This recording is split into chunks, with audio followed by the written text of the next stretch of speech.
Falitavalaka amintsika hatrany atao anatin'ny vaovan-tsary ny televiziona malagasy indray tompoko lahy sy tompoko vavy amin'ity zoma hariva ity manasanao indray ary anaraka hatramin'ny farany ny fampahalalam-baovao mbola any amin'iny faritra tsy minosy iny ny filohan'ny fanavaozana ny repoblika sy ny prime ministra hatramin'ny omalika hatramin'ny androany dia nitoy ny fandaram-potoana maromaro atao ny fitokanana ny fanaraha-maso ny fanombohana ireo fanamboarana foto-drafitrasa izay mamany olana tena nampijalan'ny vahoaka hatramin'izay nisan'izany ohatra ny fanatanterahana ny asa fanamboarana ny lalam-pirenena fahafolo iray amin'ireo foto-drafitrasa lehibe andrasan'ny mponina any amin'iny tapany atsimo nosy iny ka nandritry ny fitsidihana sy fanaraha-maso izay foto-drafitrasa izay dia hita fa efa miroso tsara ny asa eny fotony araka ny vaovao entiny Girasdora Mambasoa ny tia Mahavavy ary Rodriguez Zafimaly. Ny RN10 moa zao hitantsika ty efa niainy fanazavana daholo tsika teo fa ny portion anankiroa avy any Ambovombe, Beloa Ampania efa manomboka hitanareo io mantsy manomboka io ary hitanareo hoe telo amby folo isanjato angamba ny asa efa vita fa ny portion fahatelo sy fahaefatra izay Ampania Ambatry Andranovory efa vita ny dépouillement de dossier efa fantatra ny société anao azy fa miandry confirmation tsika avy any amin'ny banque mondiale any amin'ny volana Jolay raha ny fanazavany teo no vita sonia ny contrat dia any amin'ny volana Août ny fanombohan'ny asa amin'ny portion fahatelo sy fahaefatra. Toy izay voalaza ny filohan'ny fanavaozana ny repoblika izay ny fisotry ny asa fanamboarana ny lalam-pirenena fahafolo na ny RN10 amin'izao fotoana izao. Ny 13 isanjato ny asa no efa vita. Asa izay atao miainga eo Ambovombe hatrany Beloa ary miainga eo Beloa makany Ampania. Mitoy ny asa afanganana ny fanatanterahana azy mba ahatrarana ny feim-potoana napetraka izany hoe mba ho vita tanteraka amin'ny taona 2024. Efa mandeha ihany koa ireo dingana amin'ny fanamboarana ny ampahany manaraka. Ty lalana lalam-pirenena fahafolo teo dia mizara efatra. Ny section 1 dia avy any Andranovory jusqu'au Ambatry ary section 2 Ambatry Ampania, 3 Ampania Beloa ary 4 Beloa Ambovombe. Ireo anankiroa section 1 section 2 izay mbola tsy manomboka efa vita ny ouverture des plis.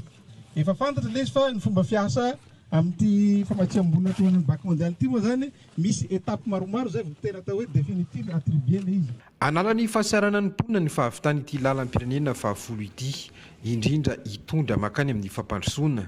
Ho moramora kokoa ny fivezivezena avy any amin'ny faritra Atsimo Andrefana makaty amin'ny faritra Androy ary hienany tsy fandriampahalemana eny an-dalana.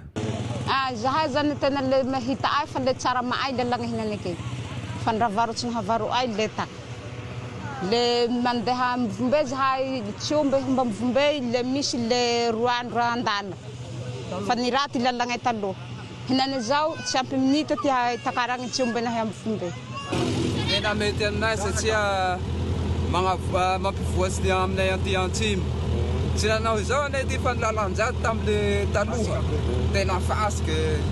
Na tomobily tena sahirana mandalo amin'ny lalana. Zay zany azoko lazaina amin'ny raha. Tena mahafinaritra le foto-drafitrasa. Mety fa tena mitarika fivarana ho anay. Satria ze vokatsy vela mba afaka mitsidika mahay ato iaby mba hialagna ny raha ny fijaliagna mba avy ny vokatsy aty mba velogny aby amizay le vahoaka.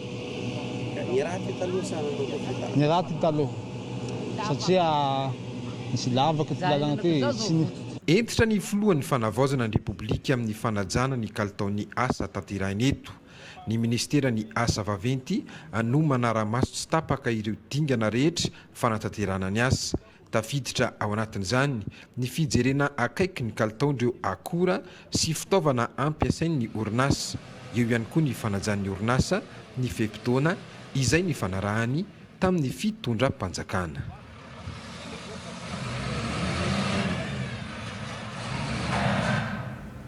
mbola nisy fitokanana lalàna hafa sy fionana tamin'ny vahoaka ihany koa moa zany nataony filohan'ny fanavaozana ny Repoblika any takariva teo ary mbola mitohy amin'izao ora itenenantsika izao izay fionana amin'ny vahoaka ny amin'ny faritra Atsimo Nosy iny ndrasantsika ny tsara mifanaraka amin'izay fa ny alohan'izay dia nitokana tamin'ny fomba ofisialy ihany koa ny birao ny fitalevam-paritry ny rano fanadiovana sy fidiovana tao amin'ny faritra Nosy tao ny filohan'ny fanavaozana ny Repoblika ity foto-drafitrasa ity izay naorina tamin'ny alalan'ny fiara-miasa teo amin'ny fanjakana malagasy tetika asa mionjo vatsiny banky iraisam-pirenena voly ary anisan'ny miavaka indrindra raha amin'ireny vohitry ny faritra Nosy raha ity foto-drafitrasa ity nohony tsara ny rany famitambavao ny ekipan'ny televiziona malagasy any taolany aro any ahitana ny Sela Adonis Parfait Zafimariny Elizara Zanatahiry ary Yannick Pierre.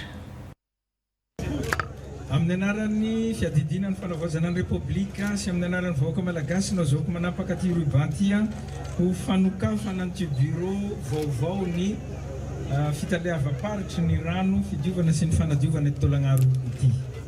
Anisan'ny miavaka indrindra noho ny hatsarany birao ny fitalevam-paritry ny rano fanadiovana sy fidiovana eto anivon'ny faritra Anosy foto-drafitrasa naorina tamin'ny alalan'ny fiaraha-miasa teo amin'ny fanjakana malagasy sy ny mpiara-mombonantoka tetika asa mionjo izay vatsiny ny banky iraisam-pirenena vola natsangana ny faran'ny volana desambra 2024 lasa teo.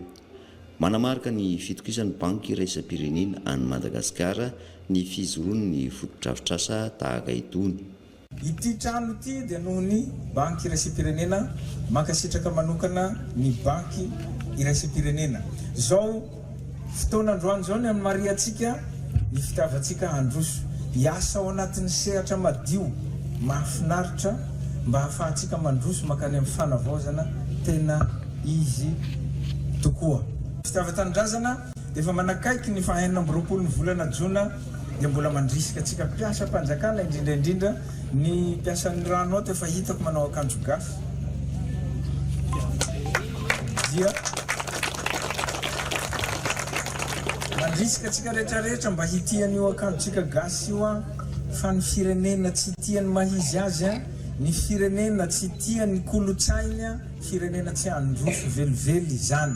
Tonga nitokana ity foto-drafitrasa ity taty antoerana moa ny filohan'ny fanavaozana ny Repoblikan'i Madagasikara ny kolonel Randrinirina Mikaela niaraka tamin'ireo délégation notariny.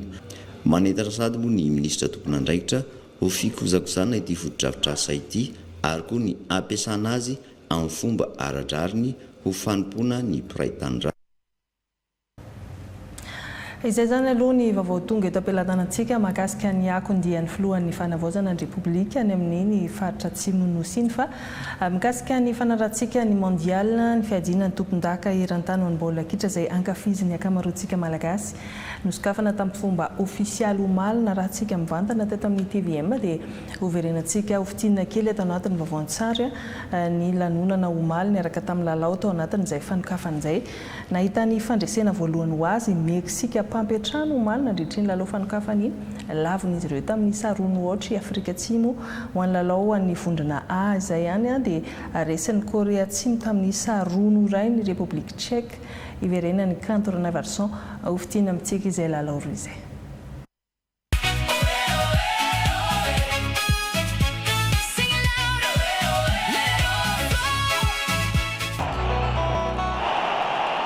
Tsara falalany Montes.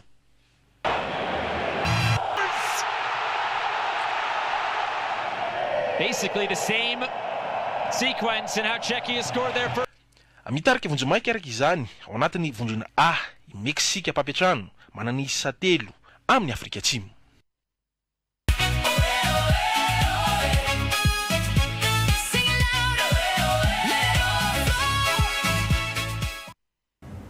Izany lalao omaly tamin'ny fanokafana tamin'ny fomba ofisialy fa ho an'ny aniohanina kosa dia ireo ekipa mivondrona be indray no hiakatra kianja hisantatra izany ny fionany amin'ny Canada izay anisan'ny mpampiatrano ihany koa manoloana ny Bosnie-Herzégovine amin'ny 10-0 izay lalao izay izay mazava ho azy fa ho arahantsika mivantana eto amin'ny televiziona malagasy ary isy hatrany ny fandarana manokana iarahana amin'ireo mpanao gazety ara-panatanjahantena eto amin'ny televiziona malagasy ka dia anasanantsika sahady ny fanarahana izay toy ny lalao zay rehefa avy eo amin'ny foloralina izany fa mikasika ilay TVM na ny haba alaina amin'ny fiara entimilina zay vaovao farany mikasika izay moa anisan'ny niteraka resabeistika ny vaovao farany dia namoaka fampitam-baovao fanapa-kevitra ny fitondram-panjakana tamin'ny alalan'ny ministeran'ny toe-karena sy ny fitantanam-bola milaza fa misy ny fampiatoana ny fampiarana ny fandoavana ity TVM na aba alaina amin'ny milina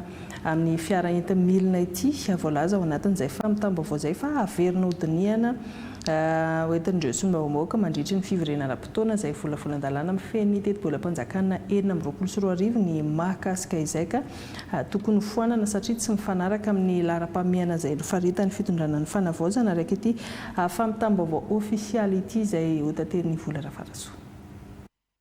Mba hitsinjovana ny tombontsoa ny be sy ny maro dia miato ny fampiarana ny aba amin'ny fiara entimilina na ny TVM araka ny fanapa-kevitry ny ministeran'ny toe-karena sy ny fitantanam-bola. Manamafy ny ministera fa anisany andraikiny ny fampiarana ireo politika sy drafitra ara-toe-karena ho fanohanana ny fampandrosoana firenena sy ny fanatanterahana ireo laharam-pahamehana ho an'ny fitondrana fanavaozana. Ny etra sy ny aba alohan'ny olom-pirenena dia loharanom-bola lehibe mamatsy ireo tetikasa fampandrosoana sy fanatsarana ny farim-piainan'ny mponina manerana ny nosy. Mikasika manokana ny aba amin'ny fiara entimilina na ny TVM dia efa tafiditra tao anatin'ny volavolan-dalàna mifehy teti-bolam-panjakana 2024 izany izay nomanina sy nolanin'ny gouvernement talohan'ny joroany ny fitondrana fanavaozana. Nandritra ny fandiniana sy adihevitra nataon'ny Antemira Rotonta dia maro ireo fanitsinana tao, indrindra ireo mifandraika amin'ny etaetan'ny vahoaka. Noho ny fahateren'ny fepitoana sy isorohana ny fikatsoan'ny fitantanan-draharaha-panjakana dia tsy maintsy nekena rapitoana ny lalàna mifehy teti-bolam-panjakana 2024. Na izany aza ho fanohizana ny fanavaozana sy ny ezaka fanarenana ary ho fanaingana ny toe-karena dia kasaina tao ny fantsina ny lalàna mifehy teti-bolam-panjakana 2024 ka ny fanafoanana tanteraka izany aba izany dia ho isan'ny lahadinika hodinian'ny voamera sy ny solombavam-bahoaka. Etsy ankilany manentana ny olom-pirenena rehetra ny ministeran'ny toe-karena sy ny fitantanam-bola mba hanohy anefa ny adidiny araketra izay fototra lehibe ahafahan'ny fanjakana manatanteraka ireo tetikasa sy fanavaozana andrasan'ny vahoaka malagasy. Izay ny farany izany fa resaka mahakasika ny fampiroboroboana ny fizahantany sika nisokatra tamin'ny fomba ofisialy omaly ary tohatra amin'ny 4 ny volana Jona izao eny misesy vato ilay salon ITM mandihan'ny 12 sy ny salon IHM mandihan'ny 7 ka anisan'ny asongadina amin'ity indray mitoraka ity ny lanjan'ny olona sy ny fahaiza-manaon'ny olona ho fampandrosoana ny fizahantany ka misy mpandray anjara maherin'ny 400 no mifanerasera ao anatin'izany ary ahitana mpitsidika anarivony kosa no andrasana ao anatin'izay efa-antrandro izay ity hetsika ity moa izay karakarainy ny ofisy nasionaly ny fizahantany natrehandreo solon-tena-mpanjakana malagasy sy avy atsy amin'ny nosy Komoro Maurice. Vola Rafarasoa fanirikelino nanatrika izay. Anasongadinana ny akantony Madagasikara sy ny fahaiza-manaon'ny malagasy eo amin'ny sehatry ny fizahantany sy ny asa-tanana eo anivon'ny Afrika sy ny ranomasimbe Indianina ahafahana misintona mpizahatany mihoatra ny 3 alina sy 3 hetsy isan-taona ireo no tanjona amin'ity hetsika ara-toe-karena goavana salon ITM mandihan'ny 12 ity mifanindra andalana amin'ny salon IHM mandihan'ny 7 ambom-piaonan'ireo mpisehatra amin'ny fizahantany. Fa rehefa mifanometanana sy miray saina isika dia afaka mamadika ny fizahantany sy asa-tanana ho fanohitra lehibe ampiarana ny toe-karena Madagasikara.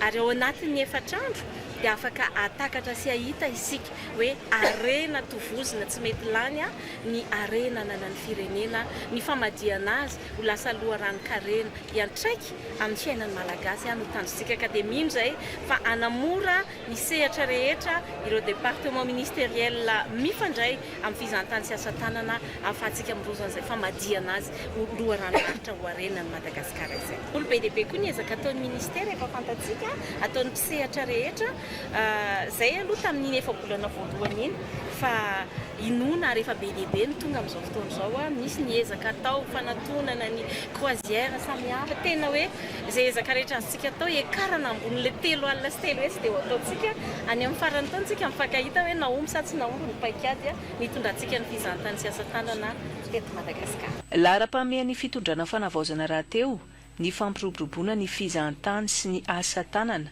miainga amin'ny fanamorana ny asan'ireo mpisehatra rehetra ao anatiny. Ny ampisin'ny ministera moa dia fanamorana foana ary hoanay zany eto dia manamora ilay fanomezana ilay autorisation d'ouverture izay tsindriana foana hoe may foana azy amin'ny kolikoly dia ampahafantarinay sinjonay ary zay ampisinay ato anatin'izao. Zany hoe ireo établissement rehetrarehetra misehatra fizahantany eto dia afaka manatona mahakasika an'izay aosy ape dia hoan'ny artisanat ihany koa. Natratra 700 ireo mpandray anjara avy amin'ny faritra 420 manana trano eva amin'ity salon ITM andiany faharoa ambin'ny folo ity. Manamarika izao fa tena hiroborobo ary efa miroborobo ary handrosoatrany ny resaka tourisme sy ny artisanat eto Madagasikara. Ity tokony sorsana vola hoantsika koatran'ny arenan-kibonitany. Aritra efatrandro ny salon ITM andiany faharoa ambin'ny folo izany hoe tohatra amin'ny faha 4 ambin'ny folo ny volana Jona eny amin'ny CCI Vato. Izay etsika ara-pizahantany izay moa dia anisan'ny etsika natao indrindra hisarihana ireny teratany vahiny ireny ao tonga hitsidika ny Madagasikara fa ho antsika eto Madagasikara ihany koa dia maro ny teratany malagasy izay monina sy mila ravinahitra any amin'ireny firenena maro samihafa any ivelany sy diaspora moa no fiantsontsika azy ireny ary misy ny tetikasa fanisany ireny diaspora ireny amin'izao fotoana izao natateraka fivoriana izay nandraisana ny valan'ny fanadihadiana ampahany voalohany momba ireo malagasy mila ravinahitra any ivelany ireo ny teo anivon'ny ministeran'ny raharambahiny niarahana tamin'ny IRD ny tetikasa tady natantsorika ho an'ny diaspora anytanjana ao anatin'izany dia niazona ny atodany samy marina ka mba hitondrana fampandrosoana ao ny Madagasikara sy ny fanatsarana ny tontolon'izay diaspora izay kita ary Vilas Fendrandriamalala no mitatitra izay vaovao izay. Mandeto ny 10 arivo amin'izao fotoana izao ny isan'ireo diaspora malagasy na ireo mpila ravinahitra any ivelany antotanisa azo taoria ny fanadihadiana natao nambarany nisy Raharambahiny fa zava-dehibe ny fananana io antotanisa marina io ho an'ny Madagasikara. Ny mazava-dehibe an'ity fanadihadiana ity moa zany dia ilay antotanisa izay navoaka izay mampifongadina ireo sehatra misy ny diaspora antsika ny isan'ny zareo ary ny fikambanana izay iombonany zareo. Io antotanisa io dia anampy antsika, anampy ny gouvernemanta malagasy hitondra ny andinika ny paikady ary ny politika entina manentana ny diaspora amin'ny fampandrosoana ny Madagasikara. Mazava ho azy moa zany ny fananana antotanisa maro-potitra ary marina dia zava-dehibe amin'ny fandiniana ny araky ny teniko teo hoe fandiniana izay paikady hoentina anentana ny diaspora satria tsy fananana antotanisa moa zany dia hoe dia miteraka paikady tsy mifantoka amina données ozy izy tsika zay données maro-potitra ary mety tsy mitondra amin'le tsy mitondra amin'le tsy mamaly ny etaetan'ny diaspora ary tsy mamaly ihany koa ny filany firenena amin'izay mety anjara biriky ny diaspora fampandrosoana izay. Izao fanadihadiana izao moa no azo dia vokatry ny fiara-miasa ny tetikasa aingana ako taratra ary nitady na nitatsorika ho an'ny diaspora izay andraiketany ministeran'ny Raharambahiny ary toana ny Agence Française de Développement na ny AFD ary ny Expertise France. Lafim-baovao hafa tratra no tsaraina tamin'ny fitsarana ambaratonga voalohany Antananarivo omaly ireo olona 20 voaroiroy nakakerany sy namono ilay zazavarira tany Kimbe Toliara tamin'ny 20 volana May teo mafy ny sasy satria gadra mandra mpahafaty no miandry azy ireo araka ny fanazavany toy ny mpapan'olona lanambony eo amin'ny fandraisam-peo any Ambinitsoa Andriamasarivelo anarahantsika izay fanazavany izay. Rehefa natao ny fanadiadiana dia hita tao an-tranony roa amin'ireo voapanga ny vatana mangatsiaka sy ny lohan'ilay zaza manana toe-tena varira izay efa notapahin'ireo tsy mataho-tody. Rehefa natao ihany koa ny famitorana dia niaiky ny fiampangana azy ireo avokoa ireo voapanga rehetra ireo ary nanazava ny andraikitra izy ny tsirairay amin'izy ireo ka ny sasany dia mitady ny toerana izay mety ahitana zaza manana toe-tena varira, ny sasany kosa dia manomana ny tetika sy ny paikady rehetra ahafahana manafika sy maka-ankery ny ireny zaza ireny ary ny sasany dia manao ny famonoana sy ny fangalana n'ilay izay taova izay ilain'izy ireo.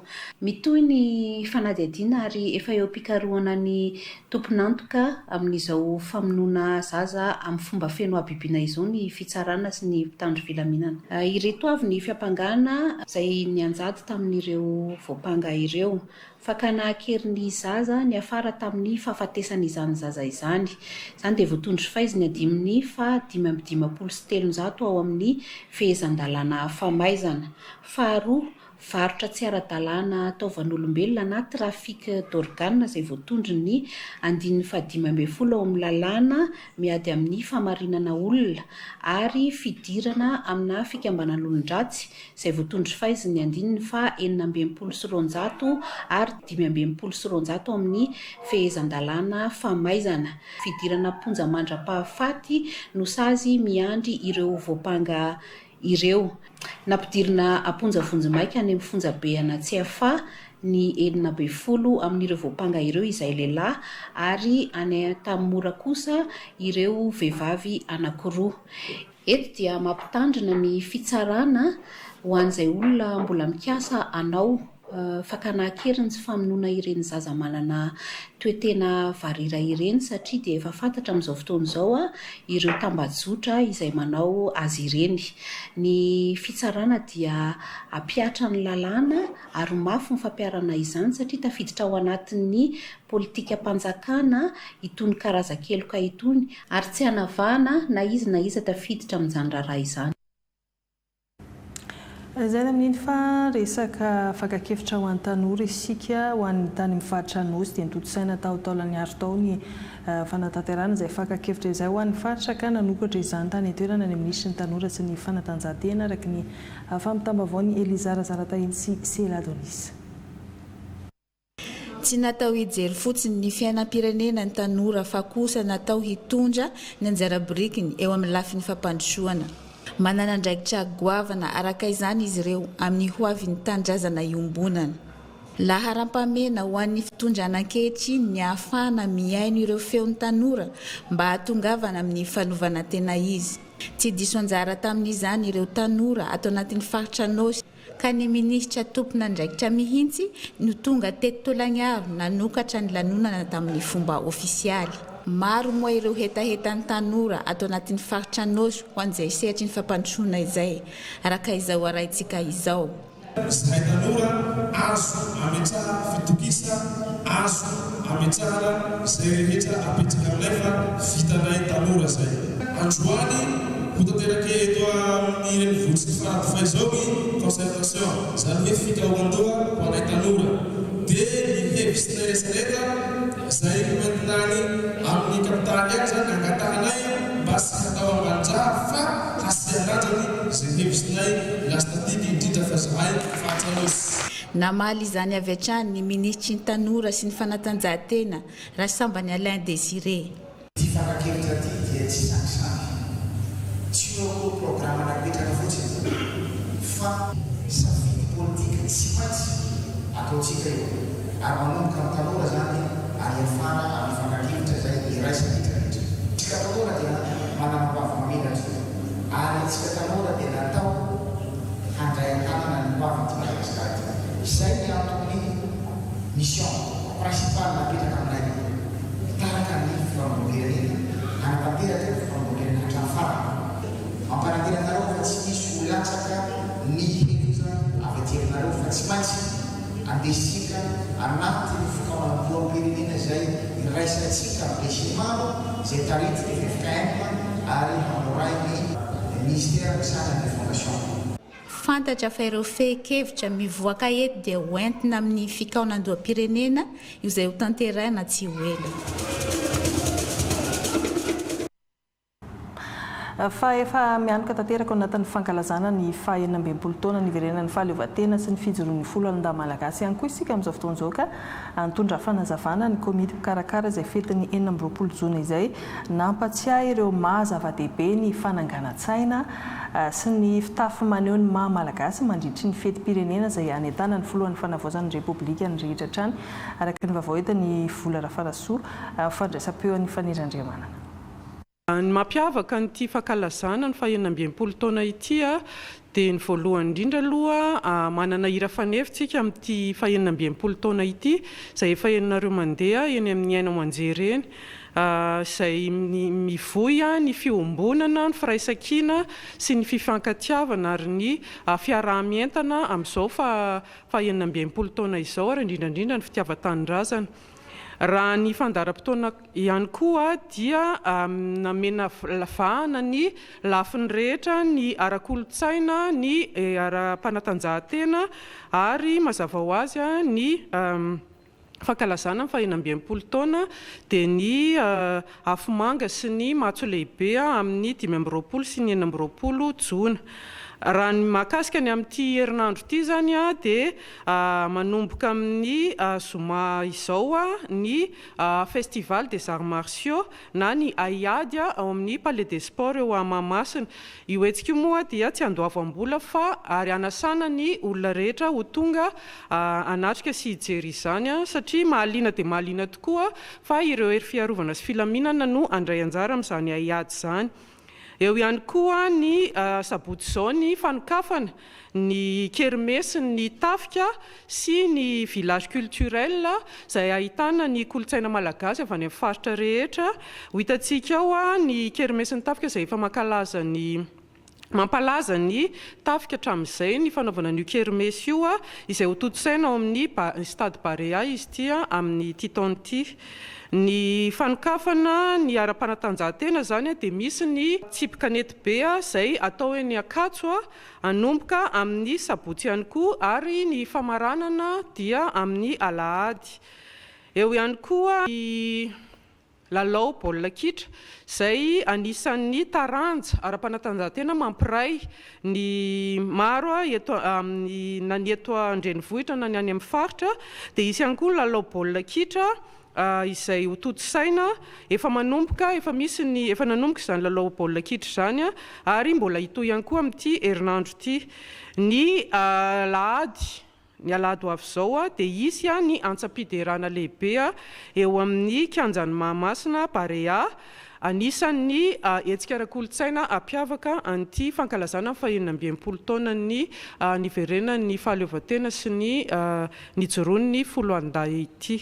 Ny tsara marihana ankoatran'izay eo amin'ny resaka serasera dia manana pejy ao amin'ny tambajotra tseraseratsika pejy manokana amin'ny fankalazana faha-enambempolo taona izay azony rehetra jerena ahitanareo ny fandaharam-potoana rehetra sy ny zavatra tsara ho fantatra mahakasika ny hetsika rehetra manodidina ity fankalazana ny faha-enambempolo taona ny verenan'ny fahaleovantena sy ny nijoroan'ny folo alin-dahy. Amin'izao fotoana izao dia tanana vahoaka malagasy rehetra mba hanangana ny sainam-pirenena malagasy fa izany no marika fiandrianam-pirenena, marika ihany koa ny fitiavantsika ny tanindrazantsika. Ny sainam-pirenena malagasy dia misy fomba fanonona azy fotsy, mena ary ny maitso. Ny fotsy dia mariky ny fahadiova-po, mariky ny ihany koa ny fangararana, ary mena dia mena midorehitra marika ny fitiavan-tanindrazana, izany hoe marika ireo raha nalatsaky ny mpiady tanindrazana tamin'izany fotoana izany. Ary ny maitso mivolonahitra maneho ny fanantenana ary maneho ihany koa ny lokony ravinala zay hito eto Madagasikara. Namorona ny sainam-pirenena moa dia Ranaivosoa Andrianome. Tsy afaka misaraka zany ihany koa ny resaka fananganana ny sainam-pirenena araka ny fanavaozana, dia rehefa manangana ny sainam-pirenena malagasy isika dia atao eo amin'ny foa ny tanana havanana tompoko. Ary ny fetim-pirenena dia manana ihany koa ny fanajana ny soatoavina malagasy, ao anatin'izay ny fifankatiavana, ny fifanajana ary ny fifandeferana, ny toe-tsaina hoentsika hiatrika ny fetim-pirenena malagasy. Ny fitafy ihany koa tokony hanaovantsika amin'ny fotoana io dia manao fitafy malagasy tompoko. Misy ny fanentanana amin'ny teti-vohitra, izany hoe izahay dia efa nitety ny komina maro tamin'ny herinandro zao zay tany Sabotsina Mena tany Akadikely Ilafy ary teny Mahazo, ary raha pitsy kosa izay dia andeha hitety toerana maro ho any Ambodhiatrimo any. Ny ataonay amin'ny fanentanana amin'ny teti-vohitra io dia misy ny fanabeaza olom-pirenena, ao ihany koa ny fizarana ny arendrina sy ny sainam-pirenena izay zaraina maimaim-poana. Fanavaozana ho an'ny fandrosoan'i Madagasikara, izay no taraiky-hevitra lehibe ny oentin'ny komity mpanomana nyity hetsika fankalazana ny fetim-pirenena ity tamin'ity taona ity. Entina tokoa io taraiky-hevitra io entina hanabeazana antsika olom-pirenena sanatria tsy mahanabe fa mampatsiahy antsika ny tokony andraikitra ananantsika manoloana ny fetim-pirenena toy izao. Ajaintsika tokoa ny saina, ahoana moa no ajaintsika ny sainam-pirenena satria nanahirana an'ireo olona taloha mihitsy vao nahazo an'iny fahaleovan-tena mikasika ny sainam-pirenena iny tsika, zay tany amin'ny valo amby 1970 no azo ny vaovao voalohany tany a New York izy iny, zay faly ny malagasy tamin'izany, na dia mbola tsy fantany akory tonga teto ny sainam-pirenena dia faly izy. Maika moa fa efa eto amintsika zao malalaka ny sainam-pirenena, malalaka ny fananganana azy. Miangavantsika zany mba hanangana ny sainam-pirenena ary sainam-pirenena tena izy, fotsy mena maitso famaky azy, ary tena izy ihany koa ny lokony. Zay rehefa misy ny sainam-pirenena moa dia tsy maintsy misy ihany koa ny hiram-pirenena zay ajaintsika foana. Misy hira faneva araka voalazany namana teo zay atao mampiavaka amin'ity hetsika indray mandeha ty azy mampiseho fitiavan-tanindrazana, dia mandeha foana ihany koa zany io hitantsika dia mba miara miredina ihany io ihany koa tsika miaraka ny fitiavan-tanindrazana zany izany dia mihira moa zany dia vavaka raha teo izy dia mba toetsanentina amintsika amin'ity koa zany dia mba alomba hivavaka ho an'ny firenena antsika, tia fitoniana antsika, tia fihavanana antsika ary tia fiarahamonina antsika. Rehefa mitsangana ny saina, madio ny tanàna, madio ny saina tsangana, madio kosa antsika malagasy. Fatafita ny afatra sy ny toromarika fa ao anatin'ny fanatsarana ny rantsa ny TVM sy ny RNM dia nahazo fitaovana ary nahazo efitrano vaovao ihany koa ny distrika na Parafaravola izay natolotra sy nitokana ny ministry ny serasera sy ny kolontsaina tany toerana Eli Andrianartsoa solotenan'ny televiziona malagasy any Parafaravola ny mampity izay. Fararano-danonana teto amin'ny distrika na Parafaravola ny alakamisy fa 1 ny volana Jona lasa teo satria lanonana maro no notanterahana teto an-toerana. Anisan'izany ny fampitaovana ny aina amanjery-mpanjakana RNM sy TVM. Teo ihany koa ny fitokanana ny toeram-piasana vaovao ho an'ity aina amanjery-mpanjakana ity. Io trano io moa zany dia trano izay efa naorina tamin'ny fotoan'andro teo aloha, saingy ny antony ary tsy vita hatramin'ny farany ilay izy fa dia novitaina ka izy io dia olona ny ministera ny serasera sy ny kolontsaina ao anatiny atao hoe ligne budgétaire zany. Anisan'ny fanapahan-kevitra izay no hitanay dia ny hoe ny foto-drafitrasa rehetra izay nampiasaina volam-bahoaka dia mila velona amin'ny vahoaka. Noho izany zany tsy misy na iray aza afaka hiteny eto Madagasikara fa hirakoto na hirabe no nanao sy nanamboatra ny foto-drafitrasa anankiray, satria tsy vola avy any am-paosy rakoto na rabe izy ireny fa tena volam-bahoaka.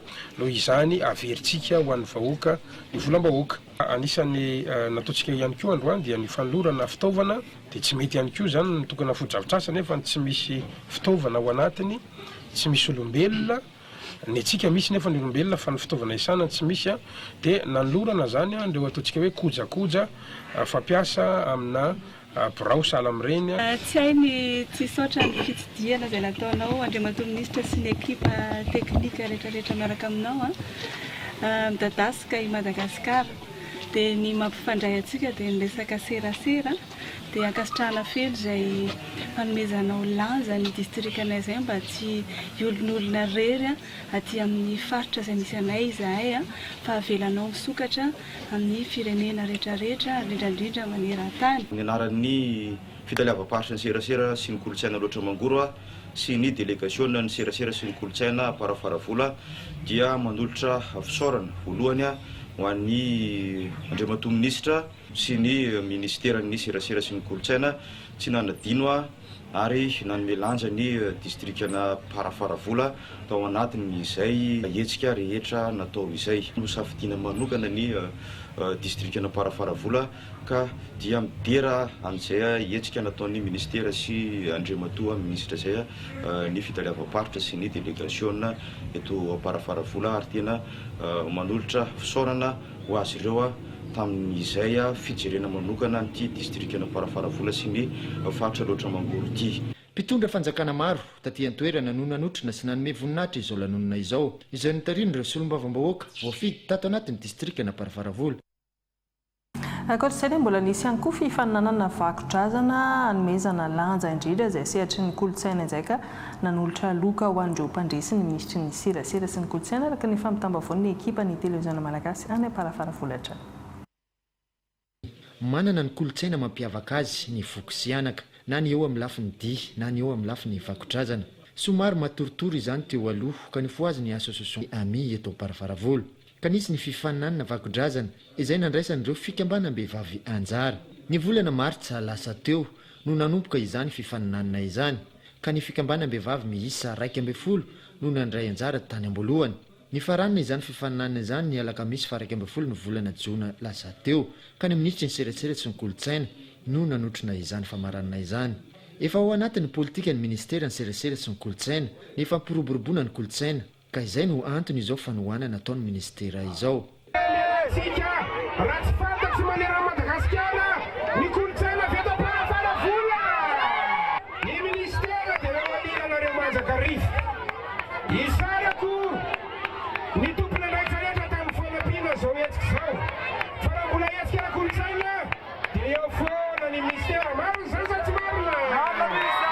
Anisany nanohana izao hetsika izao ny solombavambahoaka voafidy tato anatin'ny distrikana parafaravola ary naneo ny fankasitrana ny ministry ny serasera sy ny kolotsaina amin'ny fampiroboroboana ny kolotsaina ary ny fikambanana ami izay mpikarakara.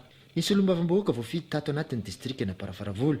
Ankasitraka monsieur le ministre satria niakatra ny lentan'ny kolotsaina sy anaka no natongavanao. Ikarakaranao nandritran'izay volana vitsivitsy zay. Makasitraka. Ny voromalala Besarety moa no niboata ny fandresena ka nanolotra ny amboara ny ministry ny serasera sy ny kolotsaina sy ireo solombavambahoaka ary ireo solotena mpanjakana taty an-toerana. Resaka fiarovana tontolo iainana sika natomboka tamin'ny fomba ofisialy tao Angavokely distrikany Manjakandriana androany ny fanamafisana ny fanaraha-maso ny fikolokoloana ireo zanak'hazo sy hazo novolena tamin'ny taona 2024 ity ho an'ny manerana ny nosy izany izay nitondrany ministra fanentanana hoentin'ny Keta Rivila. Ireto hazo hitantsika amin'ny sary ireto dia zanak'hazo novolena teto Angavokely distrikany Manjakandriana tamin'ny roa taona lasa. Anatratrany amin'ny 30 hektara ny voavoly ary ny tambokany hatrany amin'ny 5,900 ny taham-pambiazana vokatry ny fiarametana ny vondron'olona eny fotony ny lehibe ny ala ary ny mpitandro filaminana. Narana fanaramaso sy fikolokoloana izany fa teo ihany koa ny fametrahana politika maharitra momba ny fitantanana ny ala. Teo amin'ny 3 taona teo zao tena atao hoe somary nafanafana ny doroala teto amin'ny tobinala teto Angavokely dia taorian'izay moa zany nisy ny didim-pitondrana ny raisin'ny lehibe ny distrika fampahafantarana ny olona hoe inona ny azo atao inona ny tsy azo atao satria amin'ny ankapobeny dia izay ny tena lesoko resaka fitezana ara-tontolo iainana ao anatin'io didim-panjakana io didim-pitondrana io azafady no dokam-barotra hoe isaky ninona no afaka mitsofoka ao anaty ala, anjaran'ny fokotany iza no mandeha makakitay moa zany tena ataondry zareo ao. Dia taorian'izay dia niezaka ihany koa zay nidina isaky ny fokotany, misy fokotany 12 tsinona no atao hoe miakina amin'ity tobin'alana Angavykely ity dia nitety an'ireo fokotany ireo zao miaraka amin'ny mpitandro filaminana sy ny tompona andraikitry ny tontolo iainana sy ny ala nanabe an'ilay olona amin'ny mahazava-dehibe ny fiarovana ny tontolo iainana, satria tsara ho fantatra fa io no mitahiry ny rano mamelona ny tanimbary amin'ny toerana manodidina eto dia io ihany koa mitahiry ny rano izay sotroin'ny olona amin'ny fokotany izay miakina amin'ny tobin'alana Angavykely io.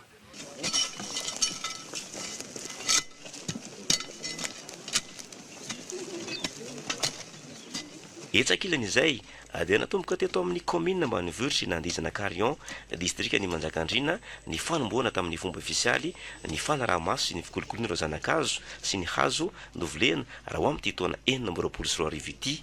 Hitantsika amin'izao fa maniry tsara ireo zanakazo ireo rehefa voara-maso sy voakolokolo isan-taona mba hialana amin'ny afo. Ao anatin'izay fikolokoloana izay moa nisy ny fanaovana parafet mba tsy sy ny afo dia nisy ihany koa ny fanapahana ireo rantsana rehetrarehetra izay mety anelingelina amin'ny fitsirena aingana ireo zanakazo novolena ireo.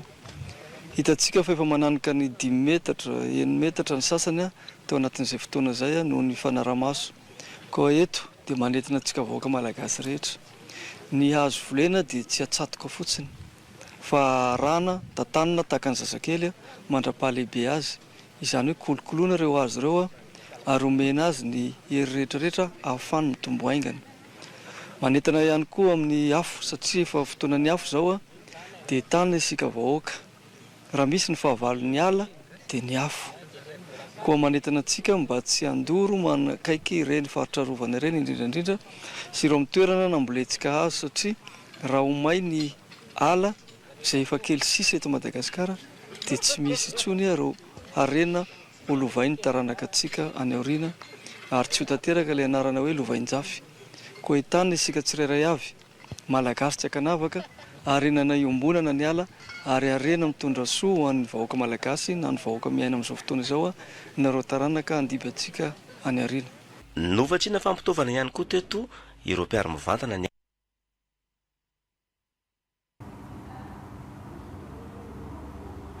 fa mikasika ny tanora manokana dia maro ny tanora malagasy no manana tetikasa azo tanterahana eto amintsika fa ny fanohanana ara-bola no tsy ampy raha ny nambarany avy amin'ny fikambanana CGD na Centre des Jeunes Dirigeants. Izy ireo izay misy moa ny fifanohanana zany hoentin'izy ireo mifanohana mba ahafahana manatanteraka ny viana ho tonga asa misy fiantraikany eo amin'ny indrindra eto amin'ny firenena araka ny vavaoetiny Olivier Andriambololo mihaja sy mamravavso. Ny resaka fampindramam-bola teto ny sakana lehibe tsy ahafahan'ny tanora malagasy sy miroso na manatanteraka tetikasa hoy ireto tanora mpitarika ato amin'ny CGD sy na Centre des Jeunes Dirigeants ireto. Eo ny fahasarotana eo amin'ny antotan-taratasy takina. Eo ihany koa ny tahanzana-bola tafiakatra ambony ramitah ny any amin'ny firenena hafa. Ny tanora malagasy izay be ny manana fahaiza-manao, manana tetikasa tsara saingy mipetraka oviana fotsiny ihany. Eto amintsika efa samy mahafantatra fa ny financement sarotsarotra raha hoe indram-bola ny banky ianao raha misy projet ana firoborobona tianao atao ohatra ao anatin'ny oanasanao avo be ny to eto amintsika mety olana anankiray zay ho an'ny mpandraharaha.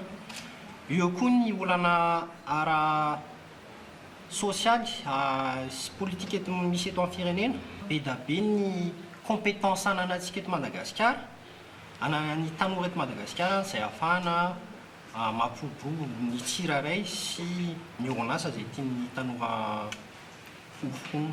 Lalana iray ahafahany samy tanora malagasy mivoatra eo amin'ny tontolon'ny fandrarahana ny fijoroan'ny CGD izay efa nisy teto amintsika hatramin'ny taona 2024 raha tamin'ny Frantsa no niorenany tany amin'ny taona 2017. Sehatra iray ahafahan'ny tanora mifanakalo hevitra mifanohana misy ihany koa ny karazana fampiofanana. Formation izay arahanay ato amin'ny CGD sy ny échange izay anananay aty amin'ny CGD dia manampy anay mpandraharaha tsiraidray ahomby araka izay afaka ataonay ao amin'ny oanasanay tsirairay. Nampahafantarina tamin'ity fotoana ity ireo mpitarika indray centre des jeunes dirigeants eto Madagasikara ho amin'ny fotoam-piasana 4 7 momba ny tanora izay ihany fa sady miaro resaka kolotsaina isaparitra no ankatoanantsika tanteraka ny vaovao amin'ity alina ity anisany naneho izay kolotsaina mampiavaka ny isaparitra izay ny tanora maromaro teny be valalateny hoentiny Olivier Andriambolimianja sy Roger Andriamanala. Naseho nandritra ity hetsika andro ny kolotsaina malagasy teto amin'ny Université Iomazisy Bevalala ity ny fombafomba maha-malagasy isam-poko, fanambadiana, famorana, tsakafara sy ny maro hafa. Nisy ihany koa ny vakotrazana mampiavaka ny isam-paritra ary fifantenana ny mpianatra mendrika na ny misy Iomazisy Bevalala. Noporofony ireo tanora teto ny mahira ihany ny malagasy tamin'ny alalan'ny seho. Dia nafangaro zany hoe ireo leader isa-poko zany no mijanona amin'ilay foko fa mety merina moa be dia be mazava azy eto Antananarivo dia nafangaro, misy Betsileo manao merina, misy merina manao sakalava sy ny sisa. Zany zany tena mpiavaka an'ity satria tanjona moa mazava azy dia hoe iray ihany malagasy iray ihany. Zay zany ny lohevitra moa zany iray ny malagasy na dia samy hafa fiteny azy, samy hafa foko dia asaina mifankalala zany satria ny tena mahatonga ny sanatriny zany hoe tsy fankazahoana dia tsy fahalalana an'ilay toe-tsaina sy ny fomba fiteny sy ny fombafomban-drazana. Fanao risary nefa zareo mifandray indraindray mety mifanambady mihitsy satria université moa dia izay nizahatra tsapa hoe manomana noavy ny ankizy zany dia izao dia mahafantatra hoe ay ve mitovitovy amin'ny ana ihany ny ary ay ve tena samy hafa be mihitsy miferitreretana an'izany fanambadiana zany na ny hoe ny fisonona ny didipohatra sy ny sisa zany fa le fihavanana malagasy zany no tena voizina amin'izao lohevitra zao zany. Ankoatra ny fampianarana, fandaliana-pinoana eto amin'ny université dia ny fotoana Iomazisy tahaka izao no hanandratany sy hanehoany ny kolotsaina maha-malagasy.